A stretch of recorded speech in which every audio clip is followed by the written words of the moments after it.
Olá, meus amigos, sejam todos bem-vindos a mais um estudo do Evangelho segundo o Espiritismo.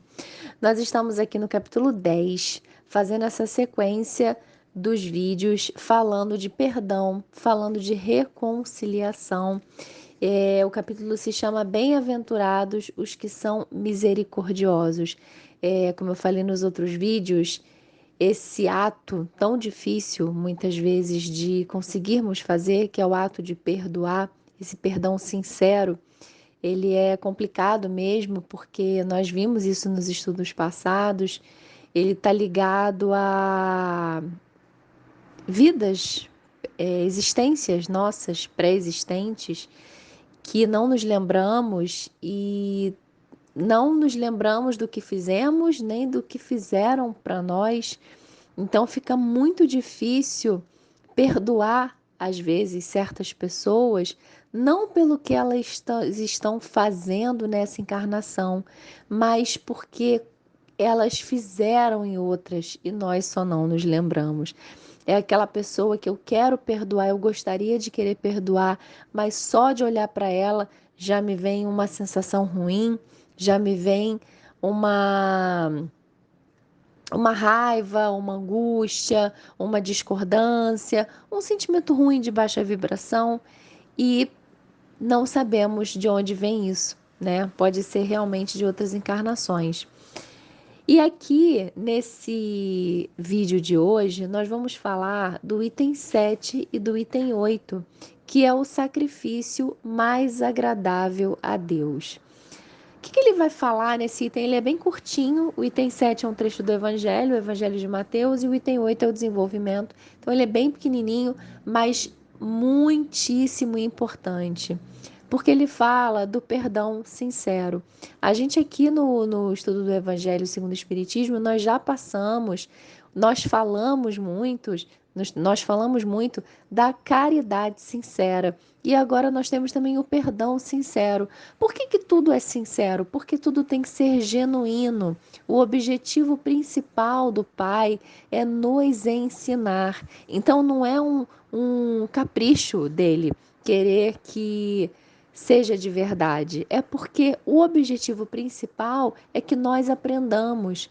Se fosse para falar da boca para fora, se fosse para perdoar da boca para fora, se fosse para fazer caridade para os outros observarem e nos aplaudirem, tá aí o Instagram, tá aí as redes sociais para isso tudo. A gente poderia gravar vários vídeos, eu poderia aqui gravar vários vídeos, gravar vídeos de pessoas se perdoando, mas o objetivo de Deus não é esse. O objetivo é que nós sintamos de verdade dentro de nós a vontade de perdoar e perdoemos. Que nós sintamos dentro de nós a vontade de doar, de ajudar, de servir e não apenas fazendo isso para aparecer.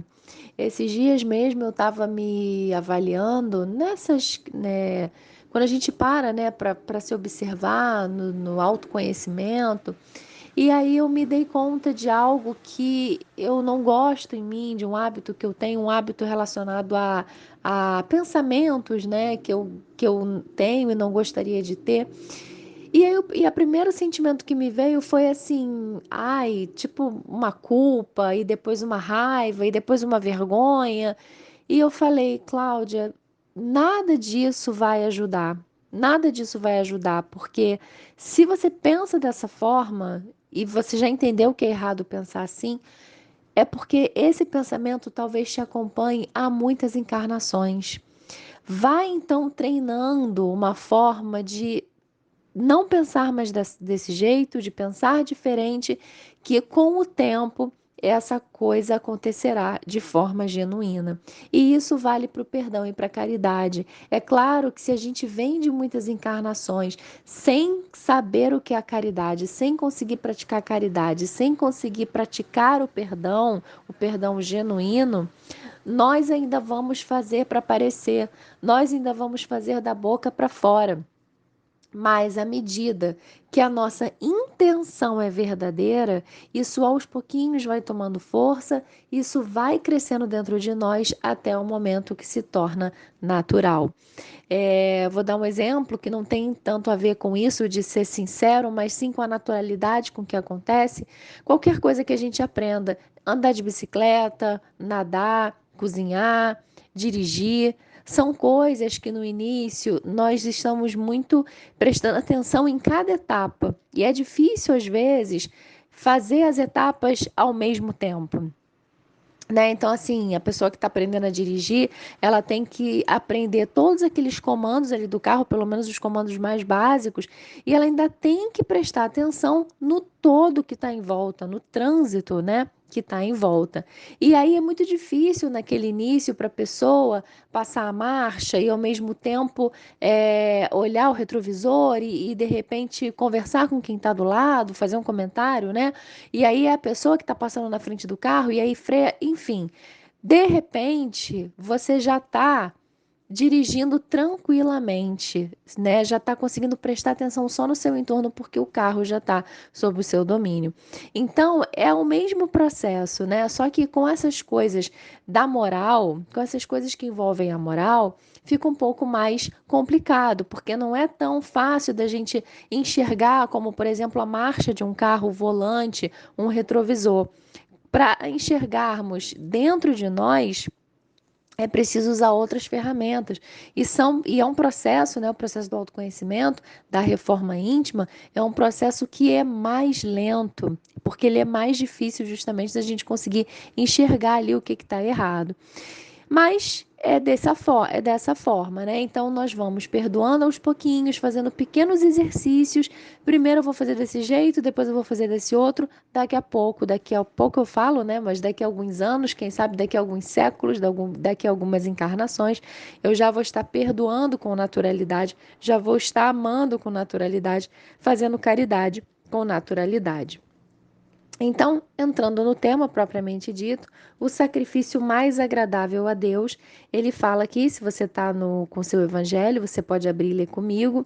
Se, portanto, quando fordes depor vossa oferenda no altar, vos lembrardes de que o vosso irmão tem qualquer coisa contra vós, deixai a vossa dádiva junto ao altar e ide antes reconciliar-vos com o vosso irmão. Depois, então, voltai a oferecê-la. Antes do desenvolvimento, a gente já percebe o seguinte: nesse trechinho, trava-língua, né, do Evangelho, a gente já percebe o quê? Deus não está interessado naquela oferta material e Deus não está interessado que você faça alguma coisa para Ele se você não fez antes algo para o seu irmão.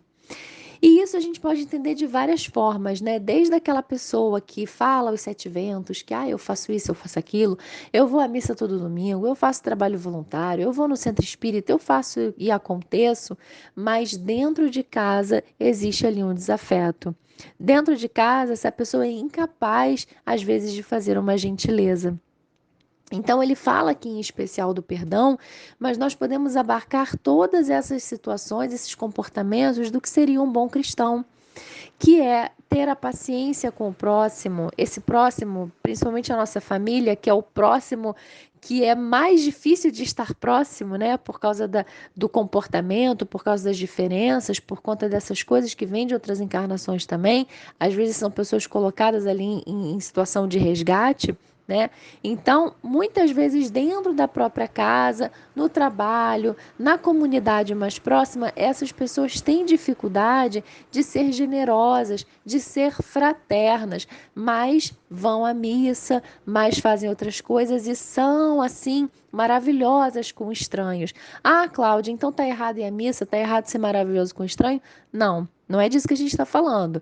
Isso, inclusive, podem ser os treinos, né, que a gente estava conversando, sabendo sempre que o ideal, a meta final é que nós consigamos ser fraternos, ser solidários, ser amigos com aquele que está ao nosso lado e com aquele que mais precisa, com aquele que precisamos resgatar certas relações que estavam ali meio embaralhadas, meio embaçadas e precisam ser esclarecidas. Então, ele fala aqui, ó, quando diz no item 8, e de reconciliar-vos com o vosso irmão antes de depordes a vossa oferenda no altar. Jesus ensina que o sacrifício mais agradável ao Senhor é que o homem faça do seu próprio ressentimento, que antes de se apresentar para ser por ele perdoado, esse ele com letra maiúscula, precisa o homem haver perdoado e reparado o agravo que tenha feito a algum de seus irmãos. De novo, por quê? O objetivo é ensinar. O objetivo divino é ensinar ao homem, ensinar a todos nós que aqui estamos a perdoar. Então, Deus não quer que você vá ali até Ele oferecendo algo, né? E para ser perdoado por Ele, Ele quer que você perdoe o seu próximo antes de recorrer a Ele. Só então a sua oferenda será bem aceita, porque virá de um coração expungido de todo e qualquer pensamento mau. Vocês já devem ter ouvido uma expressão relacionada ao que a pessoa pode dar. Ela só pode dar aquilo que ela tem dentro dela. Isso aqui que é falado nesse momento do Evangelho nos faz lembrar dessa passagem, né, dessa fala. Por quê? À medida que nós vamos nos esforçando para perdoar sinceramente, algo dentro de nós vai mudando. À medida que, quando esse perdão sair, se dentro de mim já estiver tudo clareado, tudo entendido, tudo perdoado, porque às vezes nós precisamos nos perdoar também. Se dentro de mim a constituição já for outra, o que sair já vai ser condizente com o que está dentro de mim. Então eu não preciso mais me preocupar em disfarçar. Vamos agora pensar numa pessoa que está aprendendo a falar inglês, tá? Essa pessoa nunca falou nada de inglês, não sabe nenhuma palavra. E aí, quando ela vai conversar com alguém nas primeiras aulas, né? Ela ainda pensa muito em como ela bota o sujeito, em como ela vai conjugar o verbo, ela acaba se atrapalhando e ela acaba disfarçando algo que passe errado e inventa uma palavra, e aquela frase ela vai sair meio certa, meio errada, um pouco no embromation, como a gente chama, né? Porque dentro dela, dentro dessa pessoa, né, o inglês, que é essa língua que ela está aprendendo, ainda não está totalmente introjetado. Ela ainda precisa fazer a tradução do português para o inglês, ainda precisa pensar como vai elaborar a frase. Não é como falar português, não é como eu estou falando aqui com vocês, que eu simplesmente penso e vou falando. Eu não preciso pensar se eu juntar uma sílaba com a outra, o que que vai acontecer? Se eu botar uma palavra com a outra, o que que vai acontecer? No momento que eu domino a língua inglesa, né, no momento que eu já estou fluente, eu automaticamente vou falar, vou responder, vou indagar, vou exclamar. Eu já vou ter condições de ter uma conversa em inglês, porque aquilo flui, aquilo sai de mim naturalmente. E é por isso, então, que ele fala que o objetivo é que nós perdoemos primeiro, para que, ao perdoarmos, nós vamos, como ele fala aqui, nos despojando de todo esse mal, de todas essas máculas que estão dentro de nós. E esse perdão, naturalmente, ele sai fluido, assim como eu dei o exemplo da pessoa falar o inglês. Ele materializou o preceito porque os judeus ofereciam sacrifícios materiais, cumpria-lhe conformar suas palavras aos usos ainda em voga. O cristão não oferece dons materiais, pois que espiritualizou o sacrifício. Com isso, porém, o preceito ainda ganha mais força. Então, ele está falando aqui o seguinte: essa fala, digamos assim, essa fala começou dessa época onde era muito comum fazer-se uma oferenda em coisas materiais, em bens materiais, coisa que se faz ainda hoje, atualmente, né? Mas nessa época que então você tinha esse tipo de oferenda e, na verdade, um monte de pessoas precisando de ajuda, de caridade, dessa caridade sincera, do perdão sincero, e isso não acontecia. E aí, na sequência, então, ele fala: esse trecho começou por conta dessa situação dos, como ele fala aqui, dos judeus que ofereciam sacrifícios materiais. O cristão hoje, ele fez o que com isso? Como ele diz aqui, ele materializou não, pessoal, desculpa. Ele espiritualizou o sacrifício. O que ele quer dizer com espiritualizar o sacrifício? Ele fala na sequência: ele oferece a sua alma a Deus. Só que, de novo, como é que Deus quer receber essa alma? Purificada. Então, ele fala que assim, isso ganha mais força ainda, porque no momento que você está dando um bem material, é só um bem material. Mas no momento que você está doando o seu coração, no momento que você está doando a sua alma, sendo que o seu coração e a sua alma ainda estão viciados, Deus não quer isso. Deus quer que você se purifique, Deus quer que nós, né, nos purifiquemos, que nós nos tornemos cada vez pessoas melhores, para que aí sim recorramos a Ele para pedir esse perdão. Então ele fala, ó, ele oferece sua alma a Deus e essa alma tem de ser purificada. Entrando no templo do Senhor, deve ele deixar fora todo sentimento de ódio e animosidade, todo mau pensamento contra o seu irmão. Só então os anjos levarão sua prece aos pés do Eterno.